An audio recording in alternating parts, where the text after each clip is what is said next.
మాట ఇవ్వడం జరిగింది. అందుకే మిత్రులారా, ఏ అభివృద్ధి కార్యక్రమమైనా, ఏ సంక్షేమ కార్యక్రమమైనా, ఏ అవకాశం వచ్చినా ఆదిలాబాదు జిల్లా ప్రాంతానికి వచ్చి ఈ ఆదివాసీ బిడ్డలు వెనుకబడిన ప్రాంతంలో ఉండే సోదరులను కలిసి ఈ సంక్షేమ అభివృద్ధి కార్యక్రమాలను ఈ గడ్డ మీద నుంచే ప్రారంభించుకుంటున్నాం. ఈనాడు ఎన్ని కార్యక్రమాలు తీసుకున్నా దాదాపుగా 60-70 సంవత్సరాల నిర్లక్ష్యం ఆదిలాబాద్కు జరిగిన అన్యాయాన్ని తీర్చాలంటే అంత ఆషామాషిగా అంత తొందరగా మీ సమస్యలు పరిష్కారం కావు అని నాకు తెలుసు. కానీ ఈ రాష్ట్ర ముఖ్యమంత్రిగా, మీ సోదరుడిగా, మీ అభిమాన నాయకుడిగా ఈనాడు ఈ ఆదిలాబాదు ప్రాంతాన్ని అభివృద్ధి చెందిన ప్రాంతంగా ముందుకు నడిపించాలి అంటే ముక్కవోని దీక్షతో నిరంతరం మీ సమస్యల్ని తెలుసుకుంటూ వాటిని పరిష్కరించుకుంటూ మిమ్మల్ని తోడుగా తీసుకొని నడవడమే నా లక్ష్యంగా ఈనాడు ఈ ప్రయత్నం చేస్తున్న మిత్రులారా, ఈనాడు ఈ ఆదివాసీ బిడ్డలు మనులు అడగలేదు, మాణిక్యాలు అడగలేదు, వజ్రాలు వైదూర్యాలు అడగలేదు. ఆత్మ గౌరవంతో బ్రతకడానికి తలెత్తుకొని ఇది మా గూడెం, ఈ గూడెంలో మాకొక సొంత ఇల్లుంది, ఈ సొంత ఇంట్లో అకాల వర్షాలు వచ్చినా, వడగళ్ళ వానలు వచ్చినా మేము రాత్రి మా పిల్లలతోటి మేము ధైర్యంగా నిద్రపోయే ఇల్లు కావాలి, ఇందిరమ్మ ఇల్లే మా ఆత్మగౌరవం అని అడిగాను. ఇవాళ మిత్రులారా, ఈ రాష్ట్రంలో ఎన్ని వనరులున్నా, ఈ రాష్ట్ర ప్రభుత్వానికి ఎంత ఆదాయం ఉన్నా, ఆదిలాబాదు గూడాలలో ఉన్న ఈ ఆదివాసీ బిడ్డలు సొంత ఇల్లు కళ నెరవేర్చకపోతే ఈ ప్రభుత్వాల యొక్క లక్ష్యం నెరవేరనట్టే అని ఆలోచన చేసి ఆనాడు మిత్రులు పొంగులేటి శ్రీనివాసరెడ్డి గారికి ప్రతి నియోజకవర్గానికి 3500 ఇండ్ల చొప్పున 4,50,000 ఇండ్లను పేదలకు మంజూరు చేయాలని నిర్ణయం తీసుకున్నాం. అదేవిధంగా నాగోబా జాతర కోసం గూడాల నుంచి పటేన్లు వచ్చారు నా దగ్గరికి.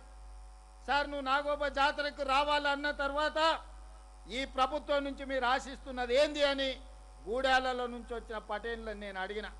అంటే వాళ్ళు చెప్పిండ్రు, అయ్యా మేము అడవుల్లో ఉన్నాం, మాకు ఇండ్లు లేవు, కవేల కప్పుతోనో లేకపోతే ఆకులతోనో ఇల్లు కప్పుకొని ఉంటున్నాం, మా గూడాలల్లా మా పేదలకు పక్కా ఇండ్లు ఇవ్వండి అని పటేన్లు నా దృష్టికి తీసుకొచ్చారు.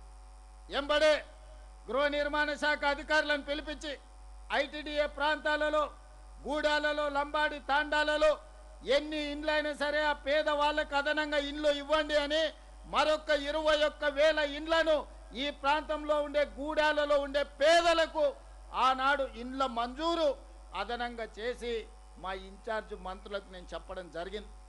ఇవాళ కొలం నేను పోయినప్పుడు అక్కడ ఆ గ్రామ పంచాయతీలో కొలం జాతికి సంబంధించిన ఈ ఆదివాసీలను ఈరోజు మాట్లాడితే ఇంకా కొంతమంది మాకు ఇంకా ఇండ్లు పూర్తి స్థాయిలో రాలేదు అని చెప్పింది.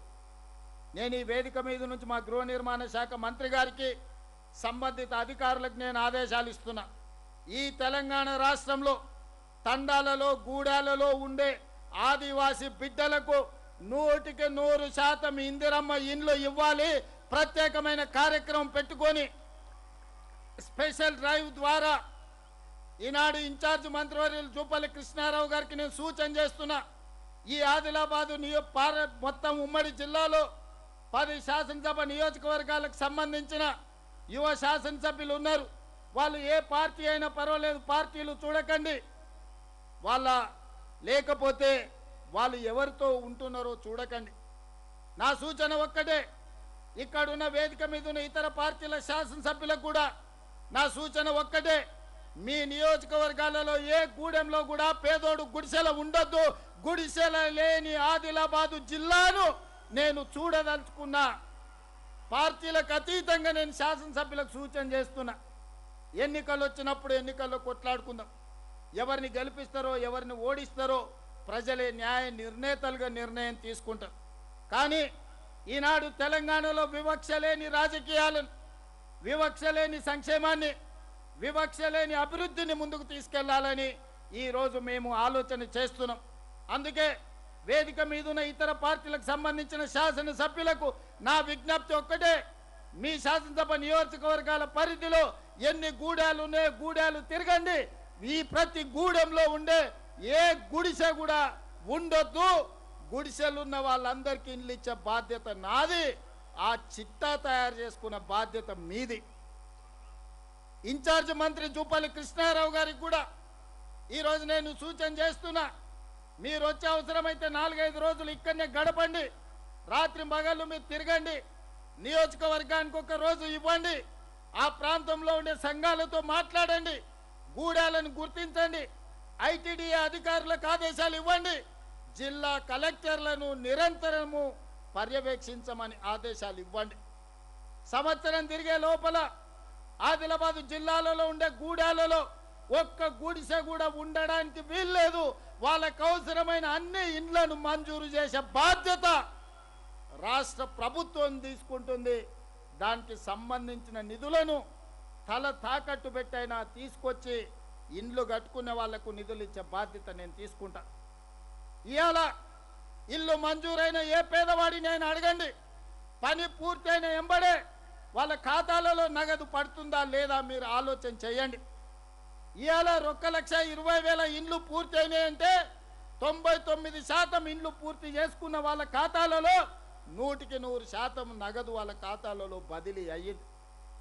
నాకెన్ని కష్టాలున్నా జీతభత్యాలు ఇవ్వడానికే కష్టం అనిపిస్తున్న సందర్భంలో, పిల్లల ఫీజులు చెల్లించాలంటే కష్టమవుతున్న సందర్భంలో, ప్రభుత్వ ఉద్యోగస్తులకు పెన్షన్లు ఇవ్వాలంటే కూడా కష్టమవుతున్న సందర్భంలో, ఏ కష్టం వచ్చినా కష్టాన్ని ఎదుర్కొన్నా కానీ ఇందిరమ్మ ఇండ్ల బిల్లులు మాత్రం 1 గంట కూడా ఆగకుండా మీ ఖాతాలలో వేసిన మాట వాస్తవం కాదా? మీరు ఒక్కసారి ఆలోచన చేయండి మిత్రులారా. ఇవాళ నా తపనంత ఒక్కటే, మేము జూబ్లీ హిల్స్లో, బంజారా హిల్స్లో, లేకపోతే సెక్రటేరియట్లను, లేకపోతే పంజగుట్ట చౌరస్తలో భవంతులలో మేము ఉంటే సరిపోదు. ఈ భవంతులు మాకు ఆనందాన్ని ఇవ్వచ్చు కానీ మా రాష్ట్ర ప్రజలకు అసంతృప్తిని కలిగిస్తాయి. అందుకే ఈరోజు ఎంత ఆగర్భ శ్రీమంతుడైనా, టాటా అయినా, బిర్లా అయినా, అదాని అయినా, అంబానీ అయినా పెద్ద పెద్ద సొంత భవనాలు కట్టుకుంటున్నారు. ఈరోజు అదాని అంబానీకి వాళ్ళ స్థాయికి తగ్గట్టు ఇండ్లు ఉంటే ఈరోజు మా ఆదివాసీ బిడ్డలకు వాళ్ళ ఆత్మ గౌరవం కోసం ఇందిరమ్మ ఇండ్లు ఉండాలన్నదే ఈరోజు మా ప్రభుత్వం యొక్క ఆలోచన. అందుకే మిత్రులారా, ఈనాడు గతంలో ఇచ్చిన 4.5 లక్షలల్లా 1,20,000 ఇండ్లను 13 నెలలు పూర్తయ్యే లోపల ఈనాడు ప్రారంభోత్సవం చేసుకున్నాం. మళ్ళొక మాట చెప్పదలుచుకుని ఇవాళ సెప్టెంబర్ 17, 2026 నాడు ఇంకొక 1,00,000 ఇండ్లకు గృహప్రవేశాలు చేయడానికి సంపూర్ణమైన ఏర్పాట్లు చేస్తాం. మరో 1,00,000 ఇండ్లకు గృహప్రవేశం చేసుకోవడానికి ఏర్పాట్లు చేయాల్సిందిగా, ఆ పనులను పర్యవేక్షించి వాళ్ళకు అవసరమైన నిధులను విడుదల చేయాల్సిందిగా మిత్రులు పొంగులేటి శ్రీనివాసరెడ్డి గారికి నేను ఈ వేదిక మీద నుంచి ఆదేశాలు ఇస్తున్నా. మిత్రులారా, ఈరోజు అదనంగా ఈరోజు మీరందరూ సంతోషంతో రాష్ట్రంలో ప్రజలందరూ ఇల్లు రాని నిరుపేదలు కళ్ళల్లో కొవ్వొత్తులేసుకొని ఎదురు చూస్తున్నారు. అన్న రేవంత్ అన్న ఆదిలాబాద్ పోయిండు, కోలం గూడెంకెళ్ళి గృహప్రవేశాలు చేసిండు. వాళ్ళు ఇచ్చిన ఇప్ప పువ్వు లడ్డు, లేకపోతే వాళ్ళు అక్కడ పెట్టిన రొట్టె తిన్నాడు. మొక్కజొన్నలు కాల్చినవి పెడితే సంతోషంగా భోజనం చేసిండు. ఇవన్నీ బాగానే ఉన్నాయి. ఇల్లు వచ్చిన వాళ్ళ కళ్ళల్లో ఆనందం ఉంది. మరి ఎదురు చూస్తున్న మా పరిస్థితి ఏందని ఈరోజు రాష్ట్రం నలుమూలల పేదోళ్ళు ఆలోచన చేస్తారు. అందుకే ఈనాడు ఈడికొచ్చిన వేలాది మంది ఆదిలాబాద్ బిడ్డల సాక్షిగా తెలంగాణ రాష్ట్రంలో ఈరోజు మళ్ళీ ఒక 2.5 లక్షల ఇండ్లను నూతనంగా మంజూరు చేస్తున్నాం. ఈ 2.5 లక్షల ఇండ్లలో గతంలో పనులు మంజూరయ్యి పనులు మొదలుపెట్టి కాస్తో కూస్తో బిల్లైన వాళ్లకు L3లో పెట్టి ఈరోజు నగదు వస్తలేదు. ఇల్లు మంజూరైన వాళ్ళు ఇల్లు కట్టుకోలేకపోతున్నారు. అందుకే ఆ సమస్యలన్నిటిని కూడా దృష్టిలో పెట్టుకొని ఆనాడు మొదటి విడత ఇందిరమ్మ ఇండ్లో, రెండో విడత ఇందిరమ్మ ఇండ్లో, లేకపోతే గృహలక్ష్మి పేరు మీద గతంలో కాగితం వచ్చినా వాళ్ళు ఈరోజు ఇండ్లు కట్టుకోలేని పరిస్థితి ఉంది. వాళ్ళందరినీ కూడా ఈనాడు ఈ పథకంలో వాళ్ళని భాగస్వాములను చేసి వాళ్ళకు కూడా ఇండ్లు కట్టుకోవడానికి నిధులు ఇచ్చే బాధ్యత ఈ రాష్ట్ర ప్రభుత్వం తీసుకుంటుంది. అందుకే ఈనాడు మరొక 2.5 లక్షల ఇందిరమ్మ ఇండ్ల మంజూరు పథకాన్ని పెద్ద ఎత్తున మీ చప్పట్ల మధ్యన ఈనాడు ప్రకటించదలుచుకున్న ముఖ్యంగా ఈ పక్కనున్న మా ఆడబిడ్డలు ఇంటి ఆత్మగౌరవమే ఆడబిడ్డ ఇల్లు చూడు ఇల్లాలిని చూడు అన్నారు ఇల్లుని చూసి ఇంటి ఆయనను చూడమని చెప్పలే ఇవాళ ఇల్లు వచ్చిందంటే ఆ సంతోషం ఆడబిడ్డకు తెలుసు ఎవరు చుట్టం వచ్చినా కొడుకుకు బిడ్డనియానికి వచ్చినా లేకపోతే బిడ్డను మనవియాడానికి పోతే మీకు ఇల్లు ఉన్నదా లేదా అని అడుగుతారు భూమి ఉంటే సంతోషం కానీ ఇల్లు లేకపోతే దుఃఖం అందుకే ఈనాడు మా ఆడబిడ్డల కళ్ళల్లో